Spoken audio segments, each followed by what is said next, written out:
Welcome, everyone. My name is Michaela Clauser. I'm the Associate Director for the Producer Education Team here at NCBA. I'm pleased to welcome you to our webinar focused on cattle health and technology tonight. As a participant, your line will be muted, but feel free to type questions in the question box on your screen during the webinar, and at the end of the presentation, we will get to as many of those as time will allow. If you have trouble with your technology, or if you are joining us only for the audio, the webinar is being recorded and will be available for viewing in a few days at ncba.org. Just look for the producer tag on the website.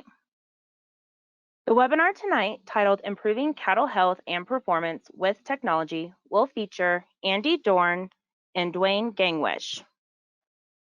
Andy is currently the Global Commercial Development Lead for Beef with Allflex. His responsibilities encompass providing strategic direction for the beef business as well as oversight for the new business and products. His career has consisted of sales, marketing, and product management at Allflex. In addition to his work, Andy is engaged with many industry groups such as NCBA, Global Roundtable for Sustainable Beef, and Nebraska Cattlemen. Andy grew up helping his family's cow, calf, and feedlot business, and at a young age developed a passion for individual animal management, which has greatly influenced his career focused on creating value to the livestock supply chain. Andy resides in Minden, Nebraska with his wife Hannah and Australian Shepherd May. Dwayne is the business project manager for Dar Feedlot Incorporated. He has been with Dar for 4 years and resides in Wayne, Nebraska. Prior to his position with Dar, Dwayne served as the Chief Operations Officer for Verified Beef LLC. While with Verified Beef, he was pivotal in designing a program that combines a herd's 10-year genetic history, documentation of ranch-level herd health and nutrition management practices, as well as age and source verification. Dwayne has extensive experience in both the Nebraska and Iowa Cattlemen's Associations, serving as the CEO of the Iowa Cattlemen's Association and Vice President of Regulatory Affairs for Nebraska Cattlemen. Both of these speakers have a wealth of knowledge and expertise tonight. With that, Andy, I'm going to go ahead and pass it off to you. All right, thank you. And I assume you can see my screen okay, Michaela? Yes, you're good to go, Andy. Awesome. Well, thanks, and thanks everybody for joining. Delighted to be here tonight and on this cold evening in Nebraska. So nice to be inside, and even more delighted to be here with Dwayne. Dwayne's been a good friend, mentor, and we share a lot of sentiments with technology and livestock. So happy to be here. Hopefully we can share some things with you. Look forward to your questions, and we'll get started. So if I can get my slides to advance. There we go. A lot of you have seen these, right? You've seen these trends that, you know, they might demonstrate a higher level of welfare and sustainability, but they all lead to technology as well, right?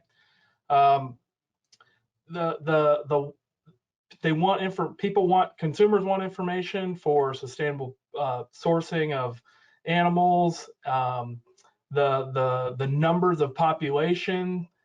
We're going to have 9.7 billion people. Can you imagine that? All of this leads to the demand for food is going to grow, right?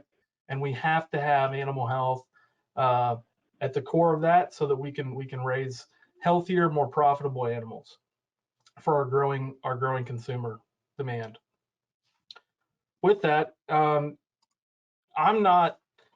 probably not quite old enough to remember all of this. Dwayne, my friend Dwayne here, is going to talk next.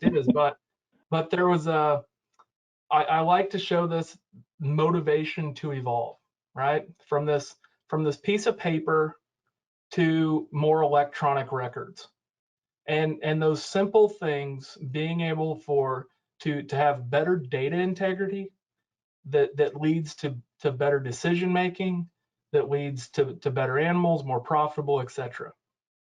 So I like to tell the story that in the 60s, NASA landed on the moon, right? And I can't remember the specific year. Again, I'm not old enough. Dwayne probably is, but they didn't decide to do this the year before they did it, and it's evolved into a plan. Everything was staged. The industry has to evolve in stages, in my opinion. We must be motivated to evolve, and motivation isn't always monetary. It can be partially due to operational efficiencies that lead to monetary outcomes. So with this, you see people taking notes for a preg check and cow number, weight, preg, yes or no, notes, and then you can see how that might be recorded better electronically to simply have, you know, just better visualization into it. So what we're going to talk through more so is this stage. You know, you go from visual identification, then you go to monitor or EID, and then you go to, now we're talking more about monitoring, right? Monitoring of animals daily. So we've had precision farming for a number of years. I'm sure most of you on the call have precision planters. If you have crops, you have all kinds of equipment that measure metrics in your fields. All those things add value to you in your operation, and it gives you more intense management. So the value added services for precision livestock come into the higher use of electronic management, plain and simple, whether it's a simple electronic EID, whether that be monitoring of an animal 24/7, who knows? In the years to come, we don't know where it's going to lead us, but all of this leads into inventory management, right? We can do that with electronic identification. You can do that today. Health monitoring, traceability, there's a big word that we all talk about. Welfare metrics, genomics, maybe BVD sampling, enhanced foresight into carcass and health merits. All that's tracked with an electronic ID. And then efficiency, disease risk, and carcass quality. They all lead to things like transparency. And an outlier could be traceability, right? We have to create value first through all those value-added services in order to get producers up and running to be able to go. So what you see here are some tools that help us manage and enable decision making, right? This is a graph of a monitoring ear tag that's taking temperature and activity of an animal. It's our quantified ag line. This doesn't replace labor, which is one of the trends. We have less skilled labor, right? This enables better decision making with labor.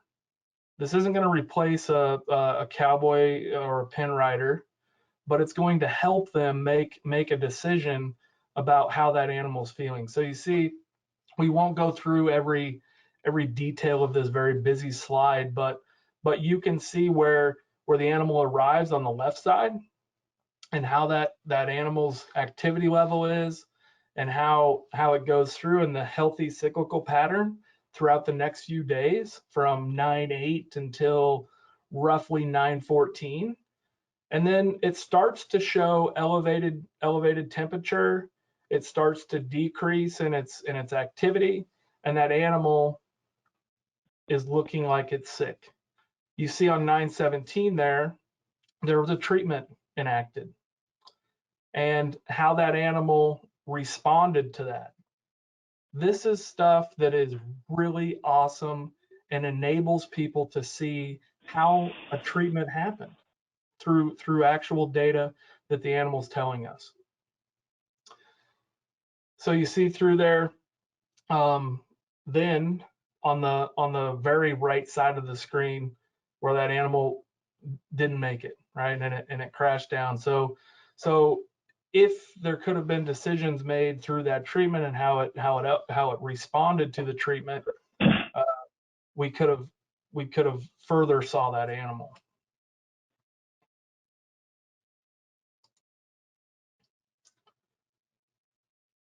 So all of this tells us one thing we know. We know healthier animals are more sustainable and profitable. That is the key, right? They are more profitable, and that's what we have to have. We have to have efficiency. We have to have profitability, and all of that leads through technology is needed to enable that. For us as an industry, in my opinion, to get through what we're going to get through in our livestock business, we're going to need technology to help us enable decisions, help us see real data. And that's where we're leading to today. We do a lot of those things you see a lot of those things in the dairy business today. A beef animal is not a dairy animal. We know that well. But we can start to implement some similar technologies that are very heavily infiltrated into the dairy market into beef. There's differences around the operations, etc. We get that. However, we can take that baseline of learning that people and companies and industries have learned and apply that to another ruminant animal. Ultimately, connections from birth to fork is something that is of great aspirations by our consumers. I think this is something that we hear a lot, and this just depicts something, a graphic that how we can connect those things. We can connect identification, monitoring, and to vaccinations and health to their genetic information if that's warranted. We can connect it with their weigh scales to monitor the weight gain, possibly suggest optimal time for sale, right? Or give recommendations for adequate medicine dosage. And then on through the chain, you see where you can have a more DNA-based traceability to further on that into the consumer's hands, and where the end product quality is assessed and matched to the animal's DNA and history. Consumer can access that relevant information, could access that relevant information. So this shows what the future aspirations and some of what our consumers are asking for, and how we can connect those things. So with that, I will I'll kick it to Dwayne for a bit, and then we're gonna have some time together after that, and we'll take some questions. Well, thanks, Andy. I appreciate that, and I want to throw a little funny up here. You talked about the advancement of technology, and we all know that we've, over the years, historically, we've used different ways to identify our animals. Some of those have been, brands. It's kind of a funny way of explaining that. Some have been wattles and ear notches and various other means to gather data and record information on animals in our herd. I'll bring it down a little level to us at Dar Feedlot. We're a company owned by 5 families in central Nebraska. We market about 100,000 head of fat cattle a year, and Dar has been using EID tags for internal management for over 15 years. And I start with this particular slide because we have a significant number of retained ownership customers, and they always want to know what the carcass data is. So they use that information back to evaluate maybe their breeding programs, evaluate cow families, or maybe AI sires. In this particular side, you can see this is a group of cattle killed back in July. This was a ranch up in Montana. Cattle come to us with the ranch tags. As the second column, we have a DAR tag that we put in for another means of identification and monitoring or management within our system. And then the EID tag. The EID tag information from the packing plant is fed back to us based on that EID, and then we can share that back with the customer. And ultimately, that's what people want. This is a more generic version of the very same group of cattle. There was 166 steers came in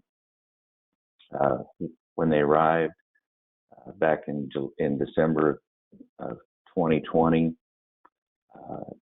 And just some of the gross information of daily gain, carcass weights, ribeyes, etc. And then some breakout of what programs they qualified for with this particular harvest facility. And then down below in the bottom right, you see a breakout of the quality grade and yield grades. So using tools to identify individual animals, as Andy said, brings us certain things that we can achieve. This happens to be carcass data. And it all starts at our feedlot with that EID. We cross-reference that obviously to other forms of identification. So if that's lost, we can always get a backup to it. And it's been very beneficial to us in dealing with our owners' cattle and also our customers' cattle. Sometimes cattle can start looking like, I call them Chinese generals, with all the tags and badges they have in them for different programs. As Kayla mentioned in the beginning, I was a part of Verified Beef for several years. We had NHTC, we had Agent Source, we had Natural. We had all those programs that producers were trying to move cattle into various value-added programs. And all of those carried an EID. Some of the data happens is sometimes noisy and sometimes doesn't make a lot of sense, but if you don't have a way to bring that back to the individual animal, it just gets lost in the noise. This is an example of one of the programs that we feed for customers, and there's an EID, and in this particular program, there's a secondary EID in case one of those gets lost. This particular customer is buying cattle from the ranch, taking them to a backgrounding yard, then they bring them to DAR and some other feedlots for finishing. They all go to the same harvest facility, and they're collecting carcass data there and then carrying that carcass data back and sharing it with the ranches where the cattle come from to both help improve them at the ranch level, and also, quite frankly, to put an evaluation or a grading system on their backgrounding yards and their finishing yards. So this is not new technology, but it's just a more complete process of how we use this information, how we use the identification. Andy mentioned tracking health records. This is one of the things that we do. This is a particular group of cattle that came in, and as you see, we record the ranch tag, the EID tag, and then our DAR lot tag, so that we can track this through. This software allows us to know what's our morbidity within a pen, mortality. It also allows us to see which animals are treated, when they were treated, what the withdrawal dates and rates are, and is the foundation of how we do that. It's important in our processing and treatment. Everything is tracked by that EID, and even down to how we record the lot numbers and serial numbers of products used, so we can go back and verify that at various levels. We track that throughout our entire system, and we grade ourselves. We evaluate ourselves within this, using this particular data, looking at total deads, pen deads, We evaluate other information, railers. This is a piece of information that we share on a monthly basis with our consulting veterinarian, our yard managers, and our upper management. And we look, how is this going on at our 2 locations? You know, what are the realizer rates? What's lanes, digestive deads, respiratory deads? This is some old data at a time where we're feeding quite a few natural cattle, and that's can be challenging at times. But again, using those individual IDs to track through what's going on. As Andy talked about the advancements of technology, I want to talk about a little company. I'm actually up in Madison, Wisconsin, working with a company called Isomark Health. And Andy pointed out one of the technologies in quantified ag was to be able to monitor the movement and temperature of animals throughout the feed yard on an ongoing basis. There's some other technologies that can evaluate animals in the chute. This is one where by a breath sample, and you can see the technician here is just holding a small little silicone mask over not over, but near the muzzle of a calf. There's an LED light in the end of that handle that tells you when you have an appropriate breath sample. And the technology is it's measuring the ratio of carbon-12 to carbon-13 in the breath of an animal. In a healthy animal, that ratio is in one direction, and as soon as you turn the immune system on due to infection, that ratio inverts, and it's almost instantaneous. So you can determine an infected animal with a disease within hours of onset, rather than our cowboys are riding the pens every day looking for clinical signs that might be 2 to 5 days post-infection. So again, an advancement in technology, but this is all traced through EID. The system gathers that at the time of processing and feeds it back to us instantaneously. The advantage of that is in this particular slide, this was a group of 875-pound steers, and based on their breath samples, we see this big green blob up here is kind of the normal range for that group of cattle coming in. And if you follow that purple arrow down to the far left bottom hand corner, there was one outlier. Now, what we can do now is we know that we need to dig a little deeper, look a little closer, investigate a little more with that particular animal. This process is done in real time with about a 30-second response time. So they wand the animal, collect the breath sample, and while they're giving the vaccine and docking the tail and doing some other things, we have that indicator almost immediately. So the interesting thing about this technology, and Andy hit it on in the very beginning, is as an industry, we like to be able to piggyback onto things that other people are already doing and kind of proven. This particular technology is a multi-discipline or multi-species platform. We've been collecting data at DAR for about 1.5 years. We also have a facility, 2,500 cow dairy in Wisconsin, where we've been collecting data for almost 1 year now, and being able to pick up in fresh cows, pick up mastitis, metrosis, ketosis, things of that thing, where it allows the herdsman or the technician or the cowboy or the veterinarian to intervene sooner rather than later.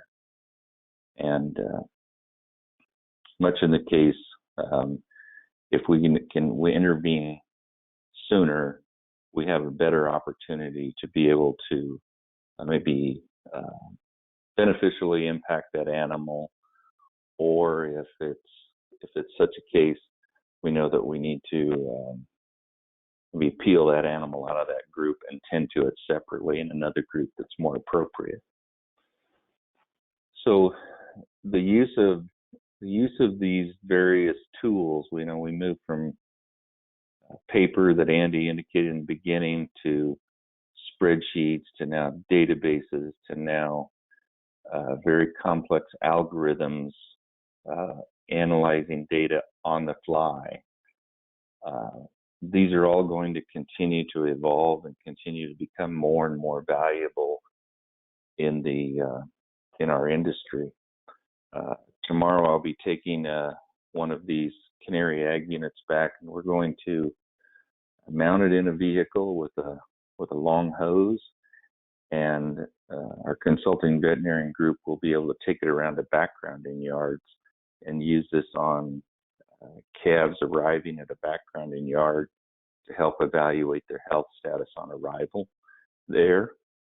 And then we have one at one of our facilities where we get a second opportunity to reevaluate those animals when they arrive at the feed yard. So we've talked about various things tonight.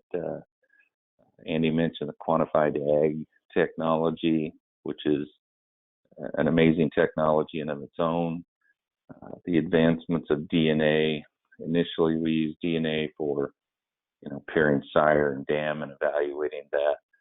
But as that technology evolves, we can use it to the end product and carrying it backwards into particular family groups of animals that may be producing different characteristics or different qualities of meat. And then all the way to, who would have thought we'd take a breath sample of an animal. This technology can be used in feedlot cattle, backgrounding cattle, in the dairy. We also believe it has an opportunity to be used in poultry and swine, where you don't necessarily manage an individual animal, but you manage a building. So if there's 10 or 12 broiler buildings or 10 or 12 swine nurseries, you could sample the air in that building every hour on an ongoing basis with one machine and start to see early indicators of when maybe one building is having health challenges versus the others. So, Andy, I hope I've kind of given a broader view of some of the technologies that we use on the ground every day, and maybe a little picture of what's some things to come down the pike in the future. Yeah, for sure. I think that's awesome stuff, Dwayne. I mean, all the way from EID to the Canary. I mean, it's great stuff that's being utilized today. I mean, expand a little more. I mean, besides the Canary and Isomarks, what you're doing at the feed yard there, what's next? What do you see? I mean, is it traceability? Is that or is that just a buzzword, right? Like how do we extract more value through technology? Well, I think if you use the word traceability, it can conjure up a lot of positive ideas in the minds maybe of our industry, and it can conjure up some negative ideas. If you think purely from USDA standpoint and animal disease traceability, a couple of years back, we had the state veterinarian show up and say, we found a TB positive animal that came from your feed yard at this packing plant. And we had the ability to go back and show them what ranch that animal came from. Now, they were pretty impressed with that.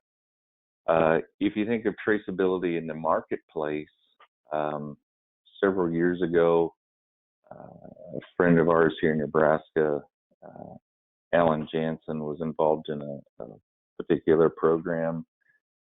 He ended up traveling to Japan, and he went to a supermarket. He picked the piece of meat up out of the supermarket's case and held it underneath a scanner, and his picture from Henderson, Nebraska popped up.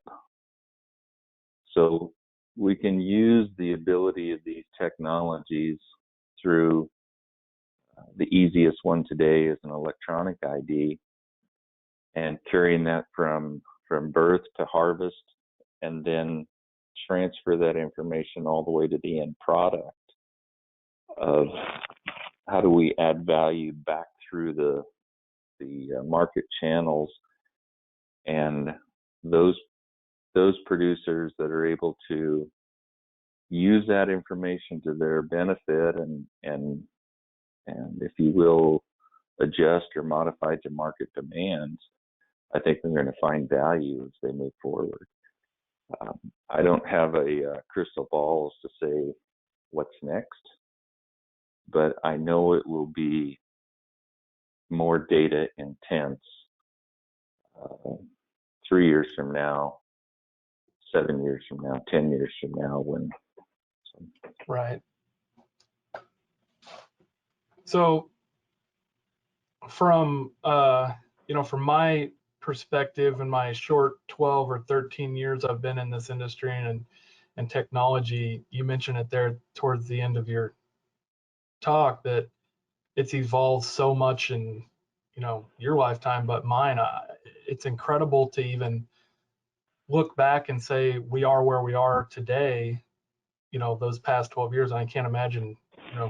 For you, when I'm not picking on your age here now, Dwayne. I'm being serious. It's started, EID wasn't a thing even. Electronic ID probably wasn't a total thing. So that's a sentiment to how fast it's came. I do remember the day they landed on the moon. I was in Holstein, Nebraska at a family reunion, and I ran back into the house because I'd fallen off my bike. I was 9 years old, and I ran in crying with a bloody nose, and everybody said, "Get out of the way! Get out of the way! They're landing on the moon." So the computing power that we have in our cell phones today would have been unfathomable in 1969 when they landed on the moon. So those are a lot of years, but if we look at what the discoveries that are being now, discoveries happening now, and our ability to integrate data and cross-reference data, now we can start to evaluate the interaction between genetics and health, or health and potentially meat quality, or genetics and eating experience. So I only see data in the cattle industry becoming more and more intense, and the challenge is how do we move those dollars back up into the market channels to make it so folks will participate. Absolutely. So I have one question, Michaela, and then we'll kick it back to the audience for questions. But can you clarify for us? In the first part of your presentation, you showed Carcass data being captured and how you evaluate that, et cetera, and then how you pass that back to either the people who own the cattle or if it's a retained ownership. So two questions within that.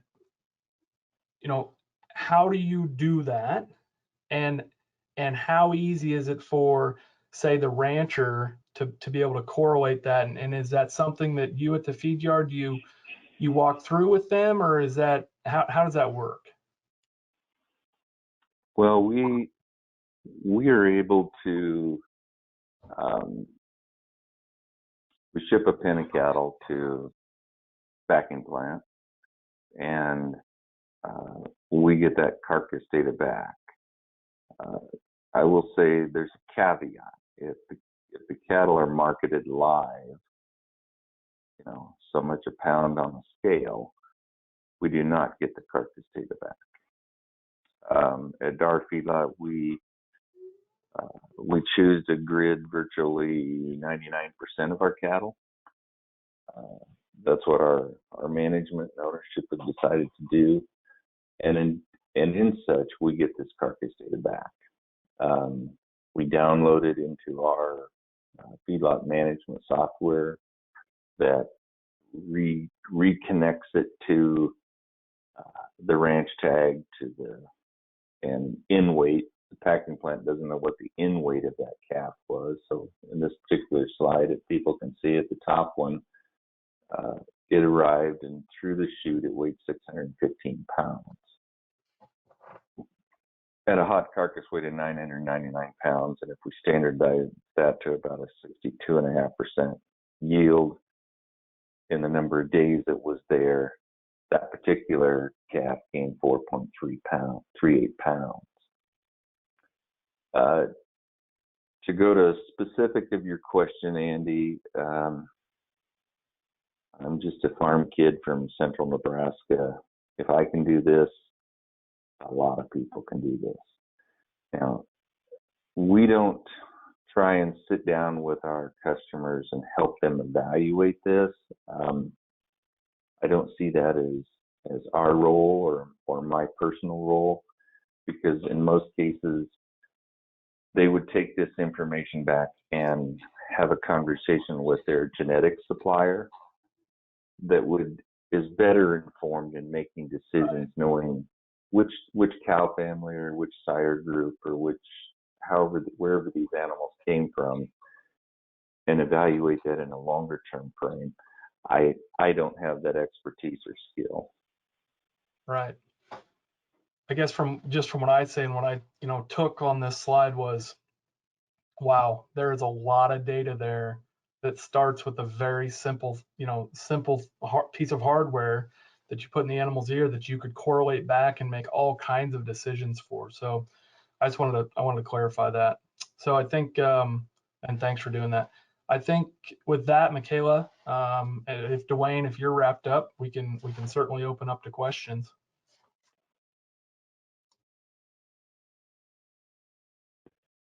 Great. Thank you so much, Andy and Dwayne. We really appreciate that conversation and both of you taking the time to present such good information. NCBA is all about bringing the latest relevant information to our members and the industry, and you gentlemen certainly helped us achieve that goal tonight. We have quite a few questions coming in from folks, so we'll just go ahead and dive on in. So, Andy or Dwayne, I think you can jump in on this one. So what should I look for when picking out an electronic ID system for the first time? This is a cow-calf producer asking this question. You bet. I'll give my perspective, and then I'll let Dwayne comment, because he's been there, done that, right? I think what you want to look for is a tool that you're comfortable with, one, and someone that can help you. We take pride at Allflex and Merck Animal Health that we have a retention metrics on our electronic ear tags, and I'll get a little ear tag nerd on you a little bit, but there is a lot of time, resources, and thinking put into how to build an ear tag to hold into an animal's ear for a long period of time. So people think it's very simple. You put two pieces of plastic through it. There are all kinds of different, variations that we'll go through in plastics, and we look at application force and longevity, UV light, etc. So I think on a baseline, be comfortable with what you're utilizing. Be comfortable with someone who's willing to be able to help you get started. Because I think, as Dwayne can attest to, at the very first instance, it can be intimidating, but once you get into it, it's very simple. Things start to really flow together when you start utilizing electronic ID. And Dwayne, let you comment. Well, I'd say if you're a first-time user, the important thing is to think about the potential downline customers or potential downline users of that information, there's essentially two kinds of electronic tags on the market. One is high frequency tags or UHF tags, and one's low frequency tags. The most predominant in the industry at the moment are the low frequency tags. Those are the little round tags that I showed sitting on top of the post. They can be white, they can be yellow. In certain parts of the country, they use orange for bangs tags. That is the most prevalent. Those are used and read by the most backgrounders, sale barns, feed yards, and packing plants. There's been a push of late to maybe move towards some of the UHF tag technology. We are not using that at DAR. We use it at DAR, but we use it in our harvest activities to be able to read trucks going on and off of the scale. It can be read from a farther distance. So in the grand scheme of things, I think if I was making recommendations, I'd say the low frequency tags are most prevalent in the industry and can be used by the most people downstream of the ranch. Great, that's really helpful. Just to continue on that conversation and zoom out a little bit, to build upon what both of you just discussed, how does this look in the cow-calf world, and what are some steps that cow-calf producers can initially take, and what is the data that can be tracked on the cow-calf operation? So I think it starts very simple. Simple things like you could track inventory, you could track, and then you grow from there to correlating the calf to the dam, and then the calf to the sire, and being able to keep track of those records. It could be on a cow record. Something that I do here is we keep track electronically on their tags. We put in every piece of information that we can and that we gather about a cow. And I know a lot of folks do that, and it helps when you go to make decisions, such as culling, right? You could take your data and sort it by, okay, X cow has had 5 calves, and her average weaning weight of her calf is 484, whatever it is, it'll be a made up number. The rest of the herd is 640. She is below the means. Now we know that that cow is needed to be culled. And simple things such as that once you start to track animals electronically, you just start to acquire all this data that you can see on your computer, on your phone, etc., and be able to make better decisions off of it, such as culling, such as breeding, such as marketing for the calves, etc. So that's my perspective on what can be done. I think on the first part of the question was, how does it look in cow-calf? Is that in terms of adoption, Michaela? Yes. Yeah. So I think for adoption, it's no secret that the beef cattle world has a less adoption rate of electronic ID than that of dairy.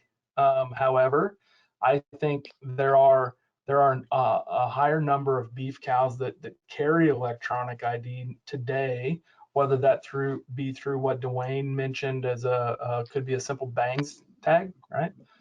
Could be that a heifer went through a program, they decided to breed her, etc. I think the utilization of the tag is very low. I think it can be much higher, and I think people, once they start to utilize it and see all that data that they can accrue, it really starts to amaze them. So I'd be really interested to hear Dwayne's comments as well. Well, one of the things, if it looks at the cow-calf, if we're talking about technology and how we marry technologies together for a greater synergistic effect. Let's take the idea of taking replacement heifers. If we would cull off the bottom 10 or 15% of those heifers that we'd be embarrassed for our neighbors to see, and then you cull off those that are just way too big, you have this middle ground of maybe 80% of your heifers. If you can DNA test that 80% of your heifers, tie that to an EID number, then when you get those results back, you and your genetics professionals that you're working with can start to come in here and say, and select your replacement heifers based on some empirical numbers.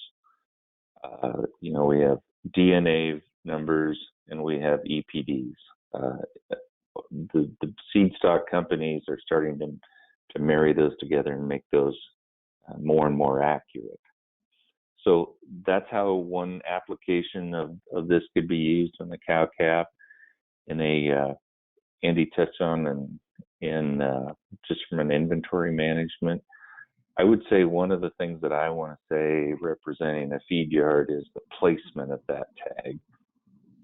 That tag needs to be put in the middle third of the ear, not on top. We've tracked nearly 80,000 tags in the last year and a half that have come through one particular program. And we have some missing tags. They stay in longer on the top, but they don't read very well as they go through our antennas, as they go through our chutes, as they go through the packing plant. So the tag needs to be in the middle third of the ear and be placed properly. So, cow-calf, we really talked about it. You can track animal health with it. You can keep records on, as Andy said, there's many cow-calf softwares out there that you can attach, whether it's heritage information, whether it's animal health information, whether it's weaning weight information, whether it's other outlier information. It can be just another tool in your toolbox. It can be very valuable. Great. We have some more questions coming in. Do either of you think that having EIDs will start to become a requirement to enroll cattle in value-added programs? Yes. It's already a requirement. My previous work with Verified Beef, and today I work very, very closely with several of the PVP companies, Samson, IMI, various ones. All of those value-added programs, whether it would be in today's environment that's NHTC or natural, and there are some other programs that exist as well that are also value-added programs, but all of those require an EID, and it's a chain of custody, if you will. So if when this heifer or this steer goes to the packing plant and it has that particular characteristics or quality associated with it, they have to be able to track that back to the ranch of birth, not track it back, but be able to, every spot along the chain of commerce, it has to be verified that it meets those. In order for beef to go to the EU, that's all NHTC. That's been a requirement since a little while after Andy was born.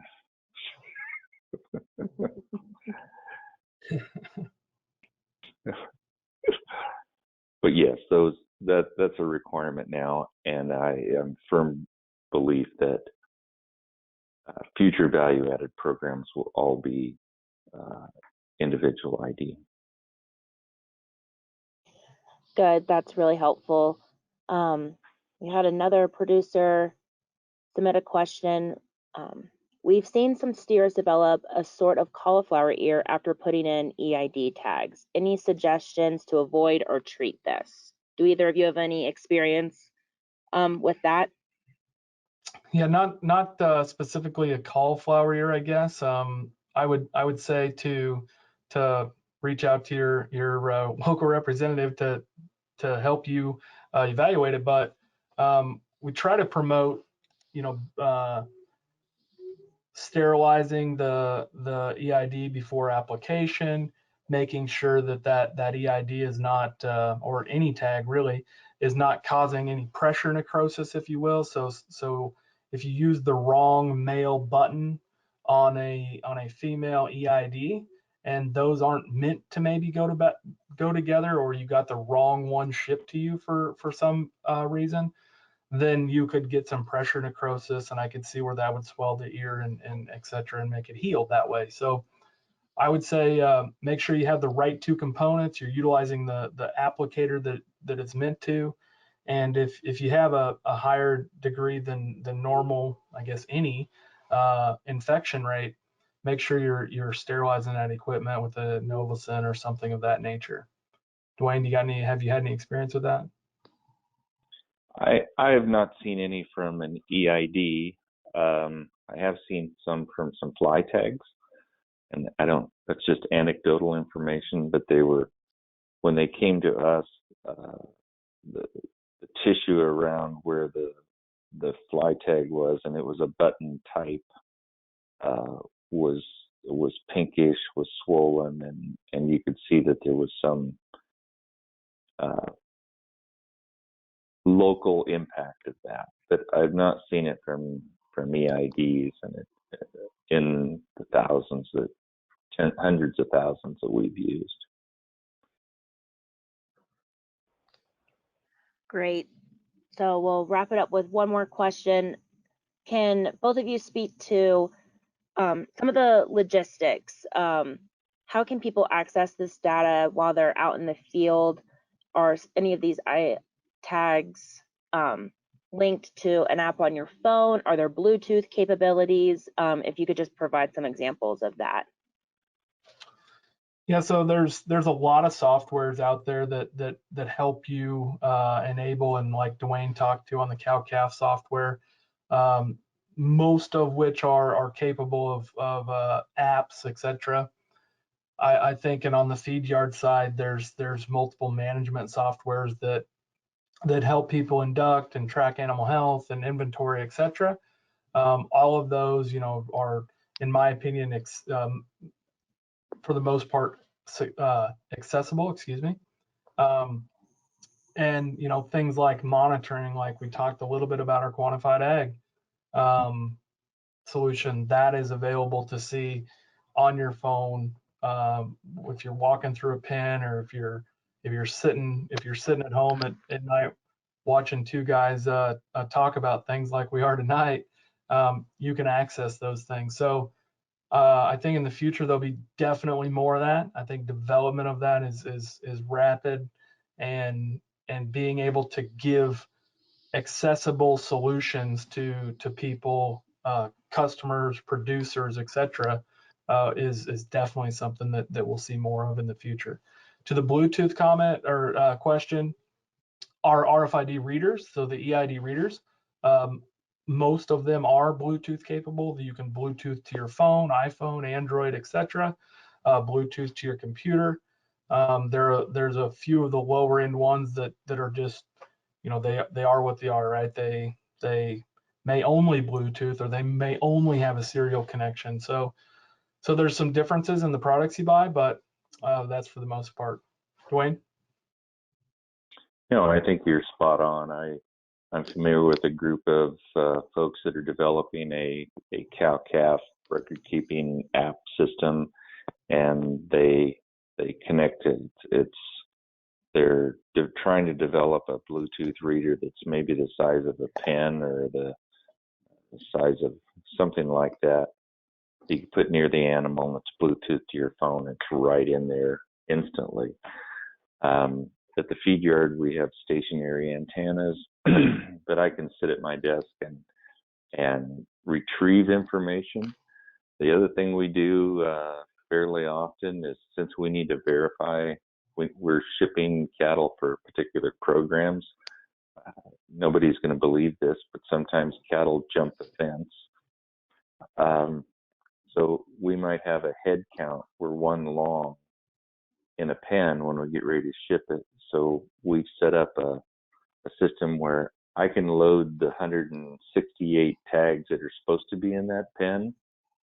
And when we run the 169 head through, the horn sounds, and that one animal, we know which to peel off and it doesn't belong with that group. So I only see more and more and more vendors coming to the market to try and provide solutions for record keeping, data accumulation, data assimilation. So I think it's a robust environment to participate in as we go forward. Great. Well, that wraps up the Q&A portion of this evening. Thank you again so much, Andy and Dwayne. This was excellent information. We appreciate your time to speak to us about such an important topic. And I also want to say a special thank you to our sponsor, Merck.